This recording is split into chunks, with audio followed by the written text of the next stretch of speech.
अच्छा, भाजपा वाला कोई नहीं आता? मैं किसी भाजपा वाले को फोन करता, फोन नहीं उठाते, वो हमारी चर्चा पे आते ही नहीं है। धीरज, ऐसा क्यों? सर वो कैमरे के पीछे काम करना पसंद करते हैं। नहीं नहीं, एक्चुअली उनको हमारे जैसे पत्रकार पसंद नहीं है जो विभाग बात करते हैं। विभाग बात करते हैं, उनसे डरते हैं। वो आपस में लाइव कर लेते हैं। चलिए शाम जी, शिक्षा की बात हो रही थी। डोनेशन का जो धंधा है, अभी सरकार जी से बात हो, डोनेशन का धंधा है, सरेआम डोनेशन मांगी जाती है। अब तो छोटे छोटे शहरों में भी शुरू हो गया, पहले तो नहीं था छोटे शहरों में, अब तो मेरे गांव में भी शुरू हो गया।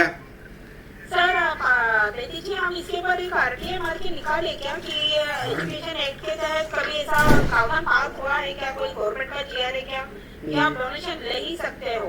क्योंकि यदि हम अपने मीरा भाईंदर से जब हम लोग एक यूनिट बना के काम करेंगे तो इसके ऊपर स्टडी कर सकते हैं। दीपक जी, शायद आपको इसकी जानकारी होगी।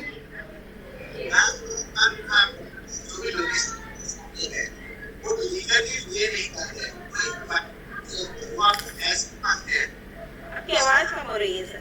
आपके थोड़ी आवाज कम हो रही है, हेडफोन लगा लीजिए। एक सेकंड, मैं ये बोल रहा था कि जो सीए जाते हैं वो सारे मैच में होते हैं, उसका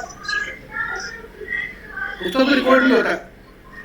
हाँ, ये बात भी है कि चेक में भी लेते हैं पर ये लोग रिटर्न नहीं करते हैं। मिनिमम अमाउंट होता है, उसका अलग तरीके से लेते हैं। लेकिन ये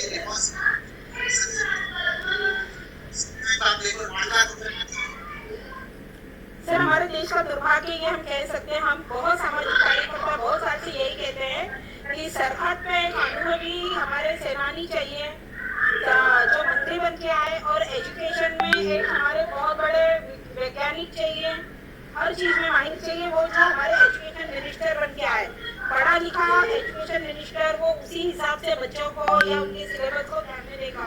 मैंने खुद इसके ऊपर एक सिलेबस जो हमारा चेंज होता है उसके ऊपर मैंने काम किया था। ये लोग का यूनिवर्सिटी का जो इलेक्शन होता है, ग्रेजुएट लोग वो इलेक्शन में सहभागी होंगे। बाद में मुझे पता चला कि जो चुनावी लोग हैं वही लोग सिलेबस चेंज के समय अपना ओपिनियन देंगे। अभी वो लोग क्या देंगे, क्योंकि वो लोग सिर्फ चुने हुए लोग हैं। और कई सालों से मैं बेबाकी से कहूंगी कि शिवसेना ने अपनी जमकार घर लगा के रखी हुई है, बहुत सालों से है ये। मैं 14-15 तक तो बात करूंगी क्योंकि मैंने उस समय इसके ऊपर काम किया था, 15-16 तक। उसके बाद अभी कौन है, छोड़ दिया हमने। पर इसके लिए जब सिलेबस चेंज करते हैं तो इसका ओपन ओपिनियन होना जरूरी है। क्या अभी देश में बदलाव आ रहा है, क्या हमको चेंज करना चाहिए।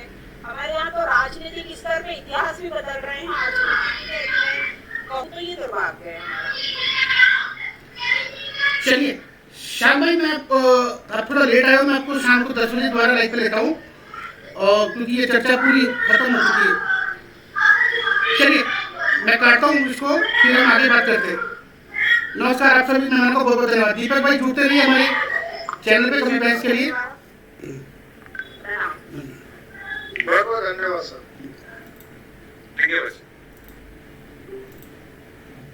जांच प्रक्रिया सामने में आई है, कुछ कहना उचित नहीं। अच्छा, अच्छा दीपक जी, मैं आपको थोड़ा संक्षेप में भी बोलूंगा। दीपक जी, थोड़ा सा दोबारा बता दें कि आप अपना काम कैसे करते हो, आपकी टीम सरिता जी थोड़ा ध्यान से सुन लेंगी, वो भी हमारे साथ थोड़ा देर से शामिल हुए हैं। ओके अभी राइट नाउ हम सिलेंडर जो हॉस्पिटल सिलेंडर है, वो हॉस्पिटल्स काफी हॉस्पिटल्स में रिक्वायरमेंट आई है। उसी तरह की दुबई की जो मेयर है उनकी तरफ से रिक्वायरमेंट आई थी कि 7-11 हॉस्पिटल जो नहीं है वहाँ पे सिलेंडर की कमी है। पहले वो अपनी जगह है, 2 दिन में उनका 10 सिलेंडर 5 है हमारी संस्कृति वहाँ पे है। साथ ही साथ आप लोग क्या कह रहे थे दीपक जी? साथ ही साथ हमारा किचन होममेड किचन हमने स्टार्ट किया है, जहाँ पे कोविड पेशेंट घर पे होम क्वारंटाइन है, जो लोग लेके आपको स्वस्थ करके और जो कर रहे हैं उन लोगों को हम होममेड टेबल पर फ्री ऑफ कॉस्ट से चार्जेस नहीं है, और एक मील जो होती है वो प्रोवाइड करते हैं। ये सर्विस आइडिया से लेके अंधेरी के भी सब जगहों पे है। और जो किचन है, किचन जैसे पहले ही बताया गिरा रोड पे है, उसमें सिलेंडर की दुकान करना है, और दूसरा किचन पूरा बोली गली में है। अभी और ऑलमोस्ट हमारे 450 वॉलंटियर जो काम कर रहे हैं। बहुत बढ़िया तो concept। इसकी फंडिंग वगैरह कैसे होती है सर? फंडिंग लोग करते हैं कि आप खुद ही? नहीं, उससे सर डिपेंडेंट है क्राउड फंडिंग पे। क्राउड फंडिंग से साथ आते हैं, जैसे हम जितने भी आज तक काम लगभग एक साल बाद 14.5 करोड़ के राशन और बाकी एक्टिविटीज कोविड में शिफ्ट किया है। सब आता है हमारा क्राउड फंडिंग से। हमें कोई बड़े और कोई नहीं है, कोई पॉलिटिकली सपोर्टेड कोई नहीं है। तो आप रहते हैं किधर, मीरा रोड में कि मुंबई में? मीरा रोड में। तो हमको पहली बार मिला कि मीरा रोड में भी इतने अच्छे लोग हैं जो काम कर रहे हैं। क्योंकि यहाँ पर तो फर्स्ट टाइम होती है, पहले गाड़ी लेते हैं BMW, कुछ 14 पे काम देते हैं, पहले गाड़ी लेते हैं BMW। मैं तो कहूँगा मेकिंग डिफरेंस की संस्था सबसे पहले मेरा भाई शहर में भी खोलनी चाहिए इनको। मेरा भी सही काम कर रहे हैं। एक से बढ़ के करोड़पति अरबपति यहाँ पे लीडर्स है, पॉलिटिकल लीडर्स, कोई एमएलए, कोई पूर्व एमएलए, कोई सांसद है, कोई ऐसा करके बहुत सारे लोग हैं। और कुछ लोग इसमें से अपने एनजीओ संस्था भी चला रहे, दिखाते हैं हमने इसको एडमिट करा है, हमने उसको करा है, हमने ये करा है, हमारे पालन नहीं किया, हमने टका नहीं किया। कम से कम उन लोगों ने मानवता के लिए एक बड़ा देते हैं, 6 लोग साथ जाते हैं।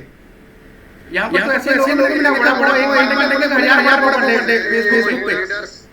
अगर वो जनता समाचार पे इस समय हम लोग को लाइव देख रहे होंगे तो मैं उनसे भी ये कहना चाहूंगा कि मेकिंग डिफरेंस संस्था के माध्यम से दीपक जी जो मीरा रोड में रहते हैं, हमारे अपने शहर में रहते हैं, बोरीवली में अपनी संस्था चलाते हैं। नहीं धीरे गलत सुन रहे हो थोड़ा सा। लोगों को धीरे थोड़ा सा बेंदर से लेके अंधेरी तक वो काम करते हैं। वहाँ पे संस्था के ऑफिस इनकी बोरीवली में है, ऐसा पता है। सर्विस ये भाईंदर, बोरीवली सभी जगह जो क्वारंटाइन में है, अपने घर में होम क्वारंटाइन, उनको ये सर्विस देते हैं। मैं सुना अभी मुझे ऐसा पता है। तो ये संस्था जो है इसको सपोर्ट मेरा भाईंदर के लीडर्स लोग को मैं तो कहूँगा, कमिश्नर लोगों के इनसे ऐसे लोगों से कॉन्टेक्ट करना चाहिए और भी लोगों को इसके लिए प्रोत्साहन देना चाहिए कि जो सक्षम है वो लोग इस प्रकार की संस्था एजेंसी बोले। देश आपातकाल की स्थिति के दौर से गुजर रहा है और हमारा शहर भी ठाणे जिला में सबसे ज्यादा हमारा मेरा भाईंदर शहर इस समय आपातकाल की स्थिति के दौर से गुजर रहा है। जो सक्षम है हमारे शहर में बहुत लीडर सक्षम है, उन्हें मानवता के लिए आगे आना चाहिए। अपने 100 करोड़ के बंगले और बड़े बड़े क्लब्स वगैरह बांध के रखे, बड़े बड़े होटल्स बांध के रखे हैं, लेकिन मानवता के नाम पे आज भी आगे आते हुए नहीं दिखाई दे रहे, सिवाय राजनीतिक बयानबाजी के।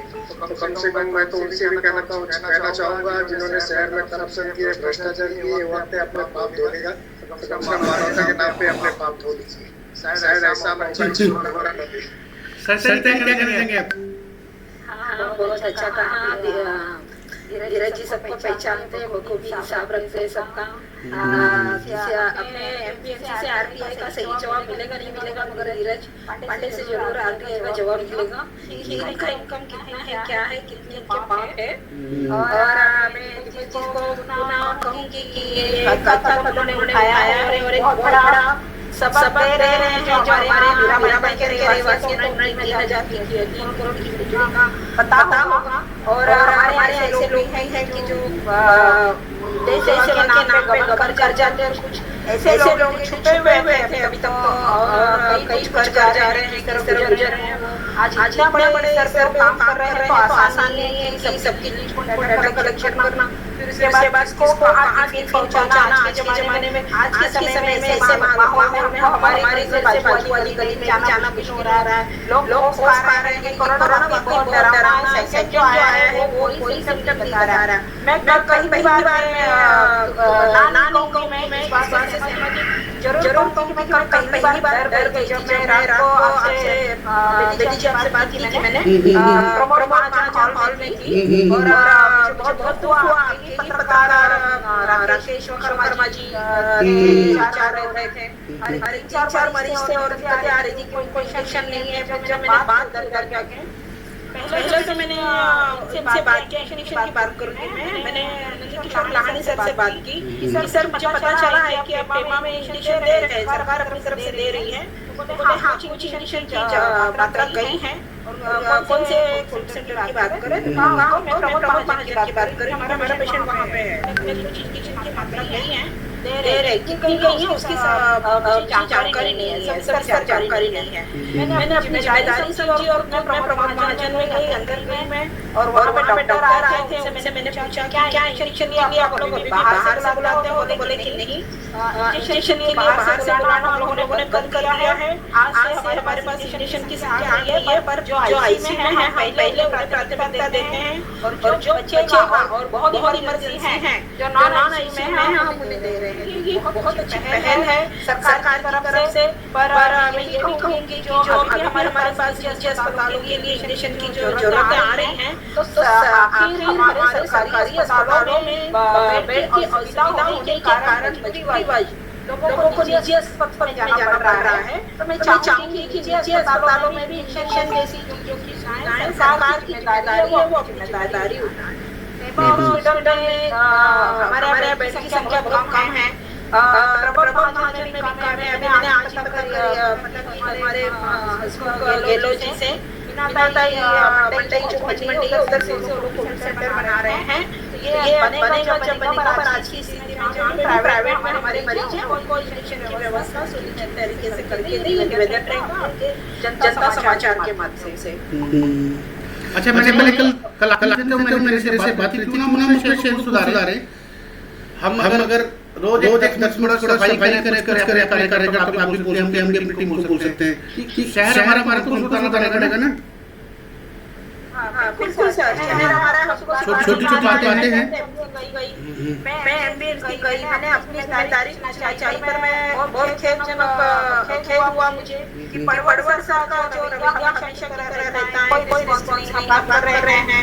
वो अपने मोबाइल पर लगे थे, मैंने उनसे जो कोविड पॉजिटिव हुए हैं, हाँ उन्होंने मुझे पूरा एक शब्दों में सहयोग किया मुझे उन्होंने। पर मैं और भी उनसे बात करना चाह रही थी, मेरे साथी भी पारी वो से बात करना चाह रहे थे, पर उस तरह का हमें रिस्पॉन्स नहीं मिला क्योंकि आज रामनवमी होने के कारण ये भी काफी किया गया। उनको अवार्ड डॉक्टर है वो आपसे बात करेंगे। हाँ वो भी है क्या बोलते हमने कोशिश की थी कि हमने मालूम पड़ा 2 दिन पहले पेमा में कोई पेशेंट जमीन पे था, ऐसा मालूम पड़ा गलत भी हो सकती है हमारी ये जानकारी या हमको बेड नहीं दिख रहा था। तो मैंने आज जाके वही बात की कि हम बेड देना चाह रहे हैं अपनी तरफ से, हमारे खर्चे से, हमारे एनजीओ के खर्चे से। पटवारी सर ने ज्यादा कोई रिस्पॉन्स नहीं दिया, पर उधर मैडम जो मैं नाम नहीं चाहूंगी उनको मैंने ये पहल बताई कि हम चाह रहे हैं कि इस तरह से छो बेड की संख्या नहीं हो, पैरामेडिकल टीम वहाँ पे काम कर रही है, डॉक्टर है, तो उसी 2 बेड की जगह पे आप मरीजों को और अधिक अच्छी तरह देखोगे, शायद उनको वेटिंग नहीं करना पड़े। अच्छा मैं आप दोनों को ना एक चीज बता दूं, हम दोनों को मैंने कुछ रिसर्च किया था। ऑक्सीजन की अगर प्लांट लगाना हो जिसमें 2000 सिलेंडर रोज के बनते हो, उसका खर्चा आता है 396 लाख, मतलब 4 करोड़ रुपया। अगर हमारी भारत की सरकार जिले में लगा दे तो रोज के रोज कितने लाखों सिलेंडर आएंगे निर्माण कर सकते हैं। 4 करोड़ बड़ी संख्या नहीं है सरकार के लिए। यहाँ पर ज्यादा नहीं, हर उसमें अपने लगा सकते हो। आरोग्य सेवाओं को लेके सबसे बड़ी जो प्रमुख समस्या महाराष्ट्र के अंदर है वो अभी ऑक्सीजन की नहीं है, क्योंकि पिछले 48 घंटों में बहुत तेजी से रिकवरी हुई। नहीं पहले थी। सबसे बड़ी समस्या जो है वो बेड को लेके है। इस समय बेड अवेलेबल हॉस्पिटल्स में नहीं है, केसेस बहुत ज्यादा है। कोविड के अलावा जो मरीज सरकारी हॉस्पिटल में आने मरीजों की संख्या टेस्ट करने और कोविड के जो अलग डिपार्टमेंट बने उसमें टेस्ट करने, ये सारी एक खिचड़ी सिस्टम व्यवस्थाओं का जो निर्माण हो रहा है। अभी अगला काम राज्य सरकार और केंद्र सरकार इस पे लगातार करने की कोशिश कर रही है। आप दिल्ली में वहाँ पे भी काफी अच्छा डेवलपमेंट हो रहा है, और महाराष्ट्र में भी बहुत जगह पे राज्य सरकार के नवीन केंद्र सरकार से लगातार कंवर्सेशन चल रहे हैं। उसको लेके बेड संख्या के महाराष्ट्र में हर जिलों में जहाँ संभव हो सकेगा, पॉसिबल हो सकेगा, अगर एडजस्टमेंट सरकारी अस्पतालों में भी जगह स्पेस बचते तो वहाँ पे भी वर्कआउट वहाँ पे चालू सब जगह हो चुका है। मैं अभी जो ऑक्सीजन की समस्या धीरे मैं आपको कमी थी, जब कमी थी तो हम लोग 4 करोड़ खर्चा लगा के हर चीज में नहीं लगा सकते। आगे फ्यूचर में आगे फ्यूचर में भविष्य काल में ऐसी कमियां ना आए, हम लोग उससे सीख नहीं सकते। गवर्नमेंट उसके लिए लगातार गवर्नमेंट के प्लानिंग चल रहा है।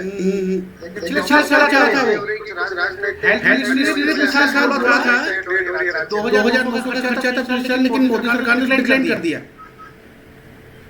सब एक्टिविटीज है जिससे समस्या क्रिएट हो रही है थोड़ी। मुख्यमंत्री का मैंने बयान सुना है, महाराष्ट्र के मुख्यमंत्री का, कि 12 जगह पे वो ऑक्सीजन का प्लांट लगाने की पूरी तैयारी में है।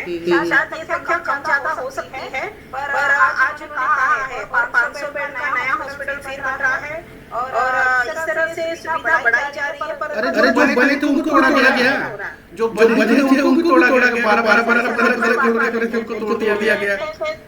खेद व्यक्त कर रही हूँ, जो बने हुए थे उनको इसमें महसूस हो गया कि कोरोना गायब हो गया, तो जादू का खेल थोड़ी चल रहा था। चलिए थोड़ा क्या कहोगे आप? आपको तो बहुत सारे ऐसे मुश्किलें आती होंगी, किसी को प्लाज्मा चाहिए, किसी को ऑक्सीजन चाहिए। कोई राजनीतिक टिप्पणी नहीं करना चाहना, मैं नाम जाना है, पर इतना अगर कोई भी ऐसे आपके माध्यम से चाहूंगा कोई भी ऐसे मेडिकल की आप इस बात करें, हम कोशिश करेंगे कि हॉस्पिटल पहुंचा दें। चलिए बहुत बढ़िया। कितने वॉलंटियर सर आपकी टीम में? आपकी टीम में कितने वॉलंटियर हैं और वो कैसे काम करते हैं? हमारे खुद के वॉलंटियर्स और हमारे साथ जुड़े वॉलंटियर्स हैं ना, हमारे एसएस जो है और ये तो सब सपोर्ट करती है और जो भी काम होता है वो पूरे समझिए आप 450 वॉलंटियर्स हमारे काम करते हैं। चलिए सर, हमारे लायक जनता समाचार लाइक कुछ काम हो कभी भेज हम ला सकते हैं, कभी भी कोई लगे आपको। जब आप कभी सीधे बोल रहे अगर आप घर पे टिफिन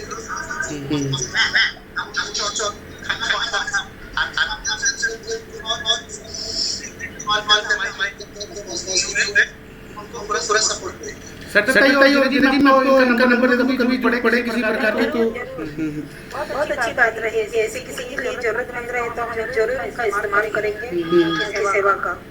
और बहुत खुशी की बात है हमारे नंबर हम लोग अभी कुछ समय ले लेंगे और ज्यादा से ज्यादा लोगों तक पहुंचने की कोशिश करेंगे ताकि डीजे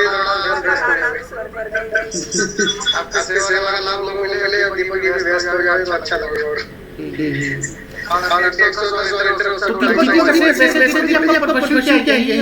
सेवा करने कुछ आपका कुछ इसमें एक भी वॉलंटियर पेड नहीं है। अच्छा हमारा प्रोफेशन है ओके अच्छा तो बहुत बढ़िया है सर। 2014 से आप कर रहे हो? हाँ 2014 से कर रहे हैं। अच्छा, ये टिफिन की सेवा में कोरोना में नहीं है, पहले से ही है इनकी सर्विस कोरोना में हमारा अदरवाइज हमारा गवर्नमेंट जो सोचती है जो बीएससी है उनको प्राइवेट फैसिलिटीज कैसे मिले इस तरीके से एजुकेशन सिस्टम बढ़ाना का काम चल रही है। बहुत बढ़िया शिक्षा पहले में भी इसी तरफ जरूर आप ध्यान दीजिए। हम भी सहयोग कर सकते हैं। आपको राइट टू एजुकेशन पे हमने काम किया है सर। और मीरा भाईंदर की स्कूल की अवस्था पता है, साथ से कोई हमारा हाई स्कूल नहीं है। आज भी सकती है मैम, आठवीं के ऊपर नहीं है। और बताता हो रहा है कि जो एजुकेशन सिस्टम का है पढ़ाई जा रही है ये कुछ काम नहीं है उसमें से जो है कुछ नहीं कर सकते काम वापस पड़ी है। मैं बहुत सहमत हूँ पूरी तरह। देखिए मैं बहुत खेद व्यक्त करती हूँ जब नेशनल का ये नीट के एग्जाम होते हैं, जेईई के एग्जाम होते हैं और आपका मेडिकल लाइन में जब एग्जाम होते हैं आप कभी देखिए ये सारे सीबीएसई के स्तर पे एग्जाम दिए जाते हैं। जबकि सरकार ने कोई भी तरफ से सीबीएसई स्कूल नहीं खोला है, फिर आप नहीं चाहते हो क्या जो ग्रामीण भाग में है या जो गरीब बच्चे हैं वो इस तरह के एग्जाम दे, जब वो पढ़ेंगे नहीं तो इस तरह के एग्जाम का अभ्यास कैसे करेंगे? ट्यूशन के लिए पैसा रहता है, और तो इसीलिए जो पैसे वाला है वही डॉक्टर या इंजीनियर बोलो और भी बड़े बड़े स्तर पे जा रहा है, गरीब हो जा रहा है। सरकार का भी अभी ये लोग तरफ देखेंगे कि 13 स्कूल में महानगर पालिका की अवस्था जाके दिया बड़ी गई है।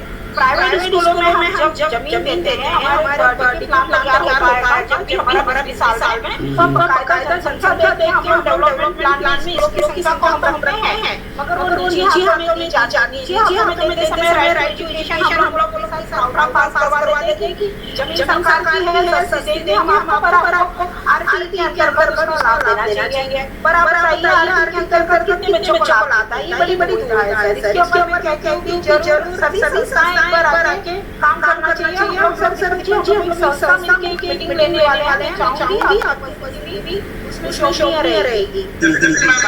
नहीं, हम लोग जनता समाज की तरफ से फंक्शन वाले हैं, सभी समाज बुलाएंगे हम, और आप सर में नॉमिनेशन दूंगा, आप भी जरूर आइएगा।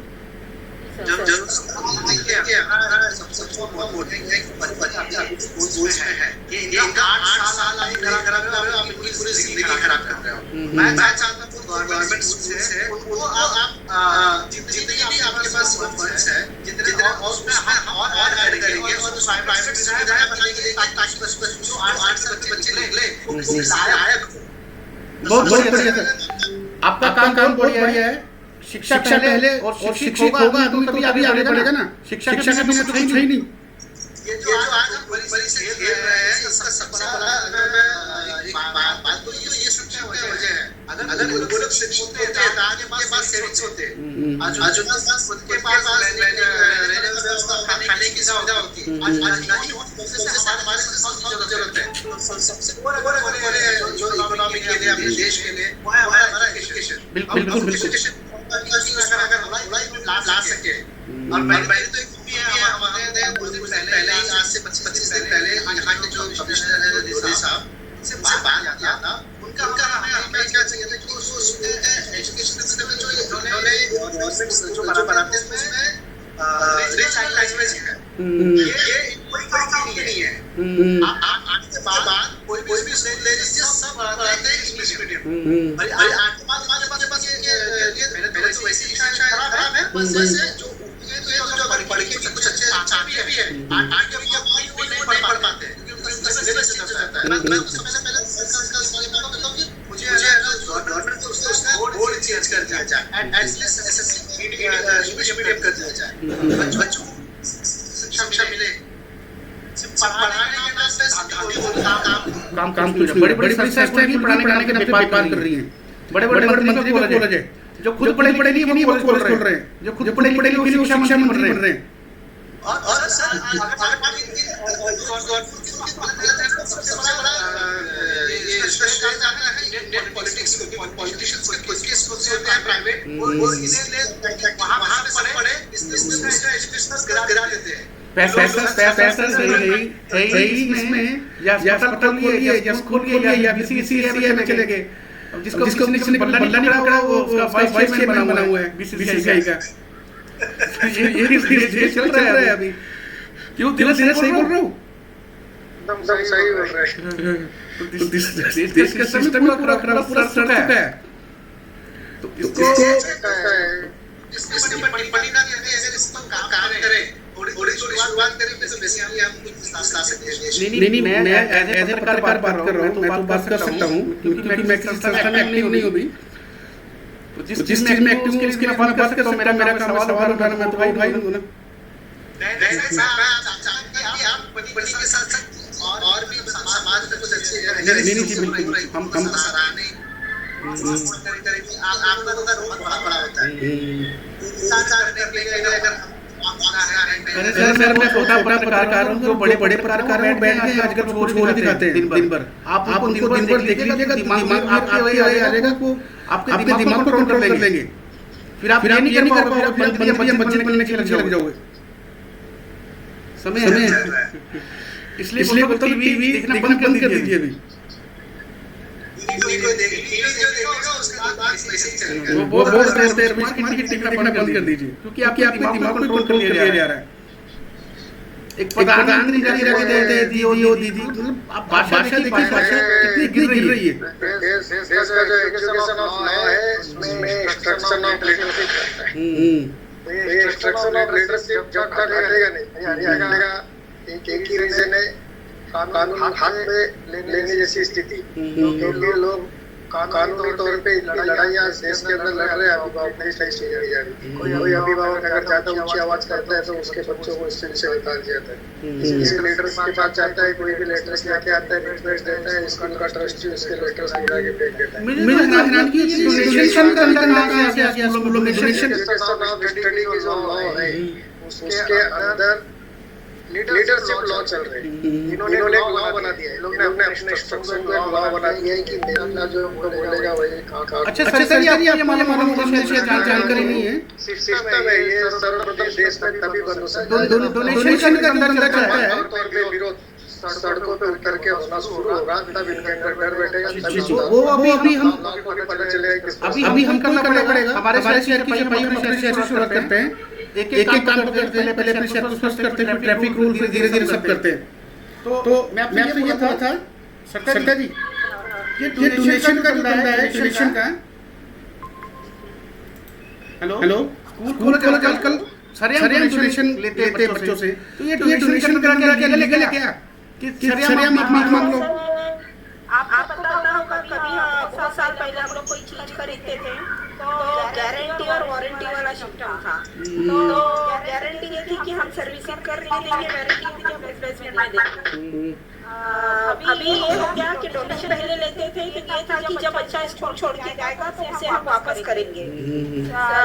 एक सिक्योरिटी डिपॉजिट भी हम इसे कह सकते हैं।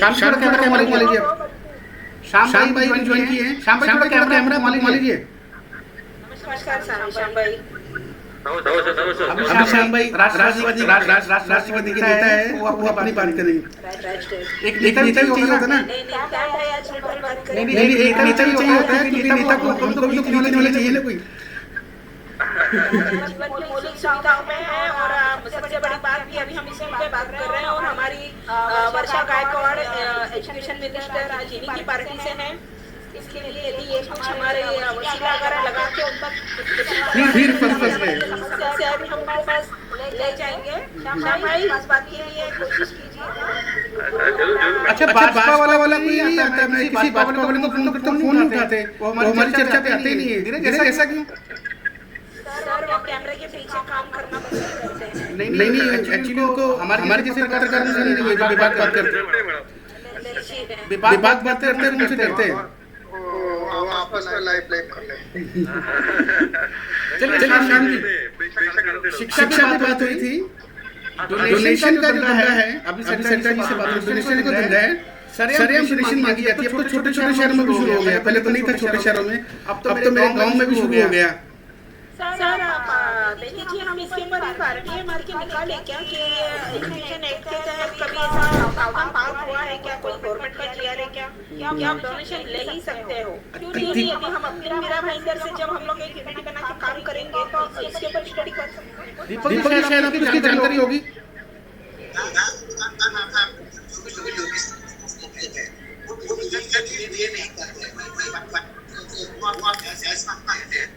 आपकी आवाज कम हो रही है सर। आपके थोड़ी आवाज कम हो रही है, हेडफोन लगा लीजिए। मैं ये बोल रहा था जो दिए जाते हैं उसका कोई रिकॉर्ड नहीं होता। हाँ ये बात है, जेबी में भी लेते हैं पर ये लोग रिटर्न नहीं करते हैं। मिनिमल अमाउंट उसका अलग तरीके से लेते हैं, लेकिन ये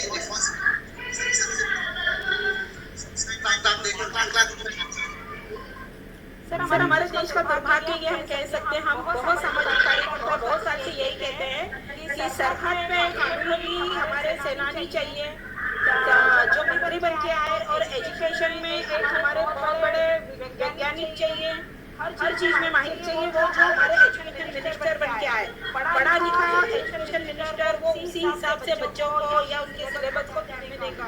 मैंने खुद इसके ऊपर एक सिलेबस जो हमारा चेंज होता है, उसके ऊपर मैंने काम किया था। ये लोग बॉम्बे का जो इलेक्शन होता है, ग्रेजुएट होकर वो इलेक्शन में सहभागी होंगे। बाद में मुझे पता चला कि जो चुनावी लोग हैं वही लोग लेवल चेंज के समय अपना ओपिनियन देंगे। अभी वो लोग क्या देंगे, क्योंकि वो लोग सिर्फ चुने हुए लोग हैं। और कई सालों से मैं बाकी से कहूंगी कि सेना ने अपनी जमकार लगा के रखी हुई है, बहुत सालों से है ये। मैं 14-15 तक तो बात करूंगी क्योंकि मैंने उस समय इस पर काम किया था, 15-16 तक। उसके बाद अभी कौन है छोड़ दिया हमने। पर इसके लिए जब सिलेबस चेंज करते हैं तो उसका ओपन ओपिनियन होना जरूरी है। क्या अभी बदलाव आ रहा है, क्या उसको चेंज करना चाहिए। हमारे यहाँ तो राजनीतिक स्तर पे इतिहास भी बदल रहे हैं आज।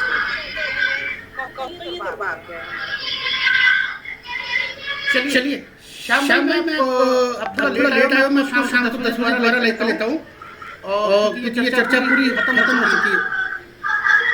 चलिए मैं काटता हूँ उसको, फिर हम आगे बात करते हैं। नमस्कार, आप सभी को बहुत बहुत धन्यवाद। दीपक भाई रहिए हमारे चैनल पे कमेंट्स के लिए बहुत बहुत धन्यवाद सर। Thank you. जांच प्रक्रिया सामने नहीं आई है, कुछ कहना उचित नहीं है। अच्छा 22 लोगों की मौत की खबर निकल के सामने आई है। अच्छा दीपक जी, मैं आपको थोड़ा संक्षेप में भी बोलूंगा, दीपक जी थोड़ा सा दोबारा बता दें कि आप अपना काम कैसे करते हो, आपकी टीम सरिता जी थोड़ा ध्यान से सुनने की, वो भी हमारे साथ थोड़ा देर से शामिल हुए हैं। ओके अभी राइट नाउ हम सिलेंडर जो ऑक्सीजन सिलेंडर है वो हॉस्पिटल्स, काफी हॉस्पिटल्स में रिक्वायरमेंट आई है। उसी को लेकर मुंबई की जो मेयर है ईश्वर रेड्डी जी, उनकी तरफ से रिक्वायरमेंट आई थी कि 7-11 हॉस्पिटल जो अधीन है वहाँ पे ऑक्सीजन सिलेंडर की कमी है, तो हम पहले उनको आपूर्ति कर रहे हैं। 2 दिन में उनके पास 10 सिलेंडर पास है हमारे संस्था को। साथ ही साथ आप थोड़ा ऊंचा बोलिए दीपक जी। साथ ही साथ हमारा किचन, होममेड किचन हमने स्टार्ट किया है, जहाँ पे जो कोविड पेशेंट जो घर पे होम क्वारंटाइन है, जो लोग लेके अपने आप को रेस्ट करके और क्योर कर रहे हैं, उन लोगों को हम होममेड टिफिन पहुंचाते हैं। फ्री ऑफ कॉस्ट, कोई चार्जेस नहीं है, और एक अच्छी हेल्थ मील तो होती है वो हम प्रोवाइड करते हैं। और ये सर्विस आइना से लेकर अंधेरी के बीच सब जगह पे है। और 2 किचन है, एक किचन जैसे मैंने पहले ही बताया कि मीरा रोड में है, दूसरा सिलवेरी पार्टनर है, और दूसरा किचन हमारा बोर्ड गली में है। तो अभी यहाँ पे करते हैं, और ऑलमोस्ट हमारे 350 से 400 वॉलंटियर जो ऑनफील्ड काम करते हैं इस मुहिम में। तो इसकी फंडिंग वगैरह कैसे होती है सर? फंडिंग लोग करते हैं कि आपको जी? नहीं, उससे हम लोग पूरा डिपेंडेंट है क्राउड फंडिंग पे। क्राउड फंडिंग से आते हैं, जैसे हम जितने भी ऐसा काम लगभग 1 साल के बाद 14.5 करोड़ के राशन और बाकी एक्टिविटीज कोविड में शिफ्ट हुआ है। ये सारा जो सब आता है हमारा क्राउड फंडिंग से। हमें कोई बड़ा और कोई जगह नहीं है, मतलब कोई पॉलिटिकली सपोर्टेड कोई नहीं है। तो आप रहते हैं किधर, मीरा रोड में के मुंबई में? मीरा रोड में। तो हमको तो पहली बार हमको लगा कि मीरा रोड में भी इतने अच्छे लोग हैं जो काम कर रहे हैं, क्योंकि यहाँ पर जो संस्थाएं बनती है वो तो पहले गाड़ी लेते हैं BMW, कुछ 14 करोड़ का काम नहीं देगा, पहले गाड़ी लेगा BMW। मैं तो ये कहूँगा मेकिंग डिफरेंस की संस्था सबसे पहले मीरा भाईंदर शहर में भी खोलनी चाहिए इनको। मीरा में से काम कर रहे हैं, एक से बढ़ के करोड़पति अरबपति यहाँ पे लीडर्स है, पॉलिटिकल लीडर्स, कोई एमएलए, कोई पूर्व एमएलए, कोई सांसद है, कोई ऐसा करके बहुत सारे लोग हैं। और कुछ लोग इसमें से अपने एनजीओ संस्था भी चला रहे, दिखाते हैं हमने इसको एडमिट करा है, हमने उसको करा है, हमने ये करा है, हमने पालन नहीं किया, हमने ठगा नहीं किया। कम से कम उन लोग ने मानवता के लिए एक बड़ा पाव देते हैं, 6 लोगों के साथ फोटो खिंचाते हैं। यहाँ पर तो ऐसे लोगों ने देखा बड़ा पाव एक बार लेके अपने 1000 बड़ा पाव बांटे फेसबुक पे। अगर वो जनता समाचार पे इस समय हम लोग को लाइव देख रहे होंगे तो मैं उनसे भी ये कहना चाहूंगा कि मेकिंग डिफरेंस संस्था के माध्यम से दीपक जी जो मीरा रोड में रहते हैं, हमारे अपने शहर में रहते हैं, बोरीवली में अपनी संस्था चलाते हैं। नहीं धीरे गलत सुन रहे हो, लोगों को धीरे थोड़ा सा गलत सुन रहे हो, बेंदा से लेके अंधेरे तक वो काम करते हैं। वहाँ पे संस्था के ऑफिस इनके बोरिवली में इन्होंने ऐसा बताया है। सर्विस ये भाईंदर, बोरिवली सभी जगह जो क्वारंटाइन में है अपने घर में होम क्वारंटाइन उनको ये सर्विस देते हैं। मैं सुना अभी इन्होंने ऐसा बताया है। तो ये संस्था जो है इसको सपोर्ट वीरा भाईंदर के लीडर्स लोग को मैं तो कहूँगा, कमिश्नर कहूँगा, इनसे ऐसे लोगों से कॉन्टेक्ट करना चाहिए और भी लोगों को इसके लिए प्रोत्साहन देना चाहिए कि जो सक्षम है वो लोग इस प्रकार की संस्था एजेंसी बोले। देश आपातकाल की स्थिति के दौर से गुजर रहा है और हमारा शहर भी ठाणे जिला में सबसे ज्यादा हमारा वीरा भाईंदर शहर इस समय आपातकाल की स्थिति के दौर से गुजर रहा है। जो सक्षम है हमारे शहर में बहुत लीडर सक्षम है, उन्हें मानवता के लिए आगे आना चाहिए। अपने 100 करोड़ के बंगले और बड़े बड़े क्लब्स वगैरह बांध के रखे, बड़े बड़े होटल्स बांध के रखे हैं, लेकिन मानवता के नाम पे आज के आगे आते हुए नहीं दिखाई दे रहे सिवाय राजनीतिक बयानबाजी के।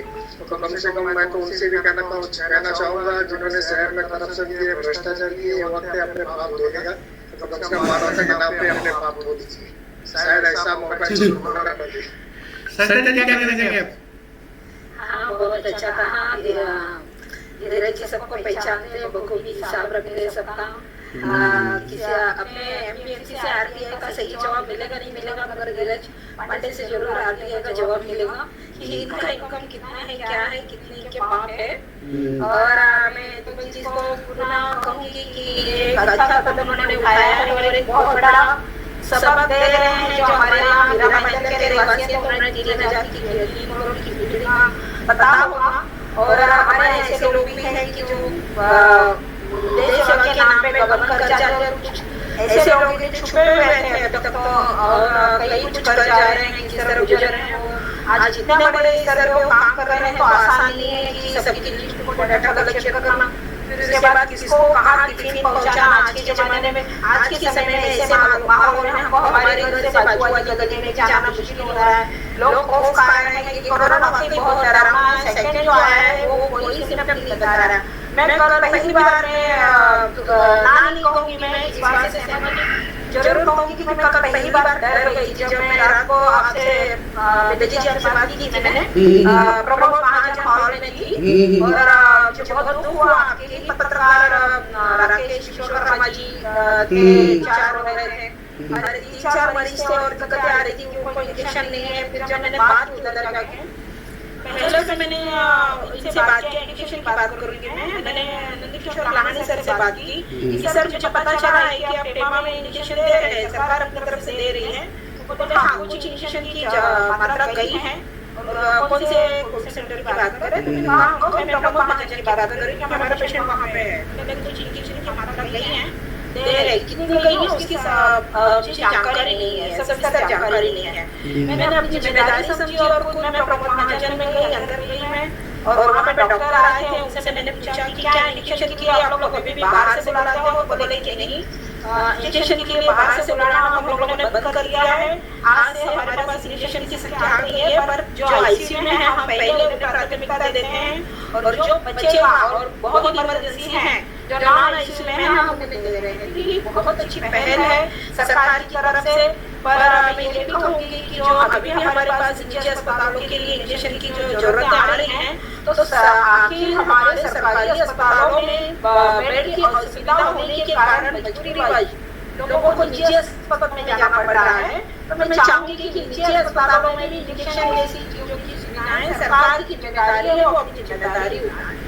हॉस्पिटल में हमारे यहाँ बेड की संख्या बहुत कम है, प्रमोद महाजन में भी कम है। अभी मैंने आज पता की हमारे गेलो जी से मंडई जो मंडी है उधर से लोग कोविड सेंटर बना रहे हैं।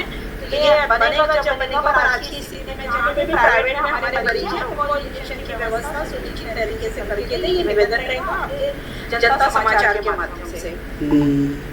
अच्छा, मैंने कल मैंने जैसे बात की थी हम शहर को सुधार रहे, हम अगर रोज एक 10 मिनट थोड़ा सफाई करें, कुछ करें अपने कार्यालय का, आप भी बोल सकते हैं, हम भी प्रिंटिंग को बोल सकते हैं कि शहर हमारा हमको सुधारना पड़ेगा ना। बिल्कुल सर, शहर हमारा हमको छोटी-छोटी बातें हैं। मैं मेरी गई, मैंने अपनी जिम्मेदारी पूछना चाहिए, पर मैं बहुत खेद हुआ मुझे कि बड़े सर का जो रवैया हमेशा की तरह रहता है, कोई रिस्पॉन्स नहीं। हम बात कर रहे हैं, वो अपने मोबाइल पे लगे थे, मैंने उनसे लिस्ट मांगी जो कोविड पॉजिटिव हो चुके हैं। हाँ, उन्होंने मुझे पूरा एक शब्दों में सहयोग किया, मुझे उन्होंने लिस्ट थी, पर मैं और भी उनसे बात करना चाह रही थी। मेरे साथी प्रीत वो भी उनसे बात करना चाह रहे थे, पर उस तरह का मैंने रिस्पॉन्स नहीं मिला कि आज रामनवमी होने के कारण DSSP काफी छुट्टियां हैं। उनको तो अवार्ड दिया है, अवार्ड के चक्कर में वो आपसे सिर्फ बात करेंगे। हाँ वो भी है। क्या बोलते थे? हमने कोशिश की थी कि एक्चुअली हमको मालूम पड़ा 2 दिन पहले टेमा में की कोई पेशेंट जमीन पे था, ऐसा मालूम पड़ा, गलत भी हो सकती है हमारी ये जानकारी, या हमको बेड नहीं मिल रहा था। तो मैंने आज जाके वही बात की कि हम 2 बेड देना चाह रहे हैं अपनी तरफ से, हमारे खर्चे से, हमारे NGO के खर्चे से। पर सर ने ज्यादा कोई रिस्पॉन्स नहीं दिया।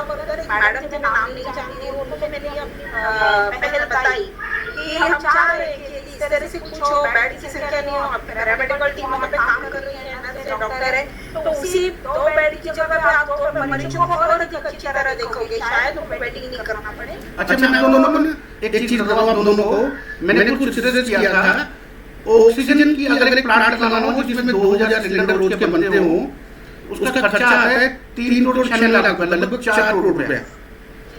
अगर हमारी भारत की सरकार हर जिले में ला दे तो रोज के रोज कितने लाखों सिलेंडर आएंगे? 4 करोड़ तो बड़ी संख्या नहीं है सरकारों के लिए। यहाँ पर ज्यादा नहीं, हर हॉस्पिटल में लगा सकते हो, जिले में लगा सकते हो। आरोग्य सेवाओं को लेके सबसे बड़ी जो प्रमुख समस्या महाराष्ट्र के अंदर है वो अभी ऑक्सीजन की नहीं है, क्योंकि पिछले 48 घंटों में बहुत तेजी से रिकवरी हुआ है। नहीं थी ना पहले, अभी नहीं, लेकिन पहले थी। सबसे बड़ी समस्या जो है वो बेड को लेके है। इस समय बेड अवेलेबल हॉस्पिटल्स में नहीं है, केसेस बहुत ज्यादा है। कोविड के अलावा अन्य जो मरीज हैं उनकी भी संख्या भी एडजस्ट करना है, सरकारी हॉस्पिटल में अन्य मरीजों की संख्या एडजस्ट करना है, उसमें कोविड के जो अलग डिपार्टमेंट है उसमें एडजस्ट करना है। ये सारी एक खेती सिस्टम व्यवस्था का जो निर्माण हो रहा है, अभी अलग आप राज्य सरकार और केंद्र सरकार इसमें लगातार करने की कोशिश कर रही है। आप दिल्ली में तो वहाँ पे भी काफी अच्छा डेवलपमेंट हो रहा है, और अभी महाराष्ट्र में भी बहुत जगह पे राज्य सरकार के अधीन अभी केंद्र सरकार से लगातार कन्वर्सेशन चल रहे हैं। उसको लेके बेड की संख्या फिलहाल महाराष्ट्र में हर जिलों में जहाँ जहाँ पे संभव हो सकेगा, पॉसिबल हो सकेगा, अगर एडजस्टमेंट सरकारी अस्पतालों में भी जगह स्पेस बचते तो वहाँ पे भी वर्कआउट वहाँ पे चालू सब जगह पे हो चुका है। मैं अभी जो ऑक्सीजन की समस्या है, ऑक्सीजन की समस्या धीरे-धीरे मैं आपको बताने की कमी थी, जब कमी थी तो हम लोग ये 4 करोड़ का खर्चा लगा के हर जिले में क्यों नहीं लगा सकते? आगे फ्यूचर में, आगे अगर फ्यूचर में भविष्य में ऐसी कमी ना आए, हम लोग उससे सीख नहीं सकते। गवर्नमेंट उसके लिए लगातार गवर्नमेंट के भी माइंड पे प्लानिंग चल रहा है। पिछले साल चला है, हेल्थ मिनिस्ट्री ने पिछले साल बोला था 2200 का खर्चा था पिछले साल, लेकिन मोदी सरकार ने डिक्लेयर कर दिया। एक्टिविटीज है जिसमें समस्या क्रिएट हो रही है। मुख्यमंत्री का मैंने बयान सुना है, महाराष्ट्र के मुख्यमंत्री का, कि 12 जगह पे वो ऑक्सीजन की प्लांट लगाने की पूरी तैयारी में है। शायद ये संख्या कम ज्यादा हो सकती है, पर आज उन्होंने कहा है, और 500 बेड का नया हॉस्पिटल फिर बन रहा है, और इस तरह से सुविधा बढ़ाई जा रही है। पर अरे जो बने थे उनको तोड़ा गया, जो बने थे उनको तोड़ा गया, 12 उनको तोड़ दिया गया। खेल व्यक्त कर रही हूँ, जो बने हुए थे उनको इसका महसूस हो गया कि कोरोना गायब हो गया, कोई जादू का खेल थोड़ी जा रहा था। चलिए दीप क्या कहोगे आप? आपको तो बहुत सारे ऐसे मुश्किलें आती होंगी, किसी को प्लाज्मा चाहिए, किसी को ऑक्सीजन चाहिए। कोई राजनीतिक टिप्पणी नहीं करना चाहता ना, मैं मुझे जाना है, अगर कोई भी ऐसे हॉस्पिटल आपको हमारे माध्यम से चाहूंगा कोई भी ऐसे जगह पे कोई भी गवर्नमेंट मेडिकल की आप बेस्ट बात करें, हम कोशिश करेंगे कि हॉस्पिटल्स को इंडस्ट्री पहुंचा दें। चलिए बहुत बढ़िया। कितने वॉलंटियर सर आपकी टीम में? आपकी टीम में कितने वॉलंटियर हैं और वो कैसे काम करते हैं? हमारे खुद के वॉलंटियर्स और हमारे साथ जुड़े वॉलंटियर्स हैं ना, हमारे सबसे एनएसएस और ये दोनों सपोर्ट कर रही है, और फिर जो भी काम होता है वो पूरे समझिए आप 9 काम करते हैं। चलिए सर, हमारे लाइव जन समाचार लाइव कुछ काम हो कभी भेजिए, जब हम बुला सकते हैं, कभी भी कोई लगे आपको जब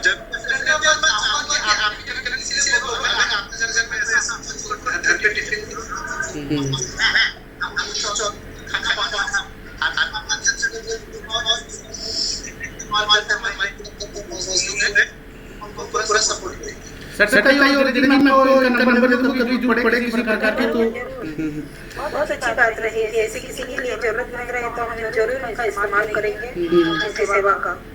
और बहुत खुशी की बात है हमारे दीपक जी का नंबर हम लोग अभी कुछ समय में ले लेंगे और ज्यादा से ज्यादा लोगों तक पहुंचने की कोशिश करेंगे ताकि आपकी सेवा का लाभ लोगों को मिले। दीपक जी व्यस्त हो जाए तो अच्छा लगेगा।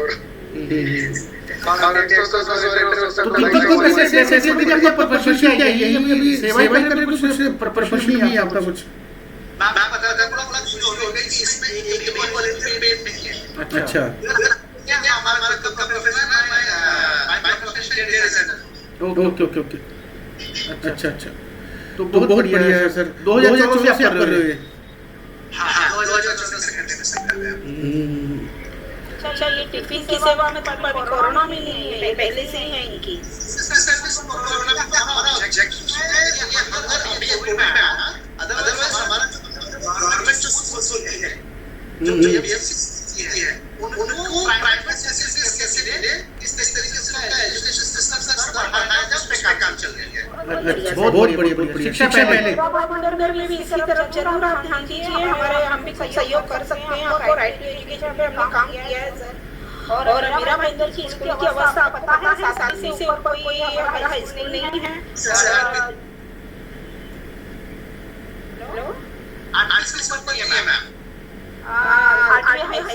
8वीं के ऊपर नहीं है। और मैं बताते हो रहा है कि जो एजुकेशन सिस्टम चल रहा है, जो पढ़ाई जा रही है, ये कुछ नहीं, इसका बात आप सब गुड नहीं है। उसमें से क्लियर में जो है वो कुछ नहीं से वापस पड़ी है।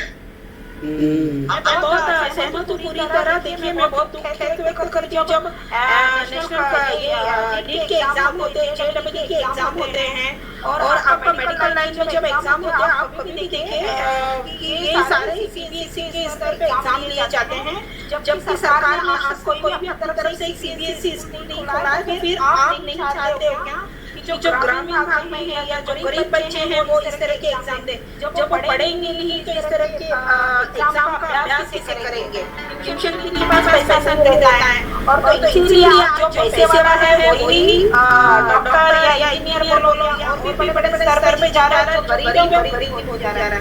सरकार का भी ये लोग अगर हम देखते कि 13 स्कूल है मेरा में महानगर पालिका का, आपकी अवस्था जो दे दी बड़ी गई है।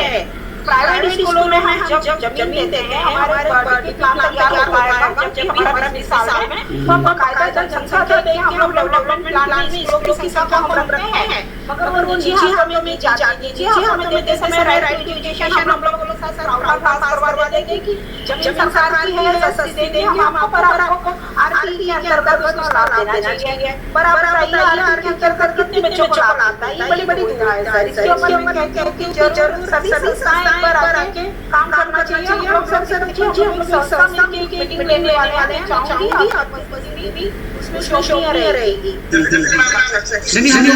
हम लोग जनता समाचार की तरफ से फंक्शन करने वाले हैं, सभी समाज को बुलाएंगे हम। और चर्चा तो आपका भी सर नॉमिनेशन दूंगा, आप भी जरूर आइएगा।